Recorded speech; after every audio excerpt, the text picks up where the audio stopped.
Katatapos ko nga lang maligo mga ka-pretty at samahan niyo nga ako ngayon na ipakita at tingnan kung anong magiging reaksyon ng parents ko 'pag nakita nila 'tong graduation picture ko. So tara, let's go!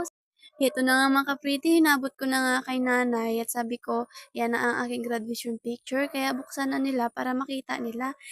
Mas excited pa ako kaysa sa kanila mga ka-pretty. At ayan na nga mga ka-pretty, na-open na nila at yan tingnan niyo, kayo na lang bahalang humusga. Yan lang naman po ang reaksyon nila, wala silang ibang reaksyon dahil kasama ko nga rin sila nung time na nag-pictorial. Pero kahit 'di nga surprise para sa kanila 'yan mga ka-pretty, masaya pa rin ako na makita silang nag-o-open niyan at siyempre para malaman ko kung maganda rin yung result o hindi. Pero dahil nga sa mga nasabi nila, maganda daw yung, pagkakuha, maganda daw yung pagkagawa, kaya mas lalo po akong naging masaya. Uy, kinilig ako mga ka-pretty dahil maganda raw sabi ng tatay ko yung picture ko.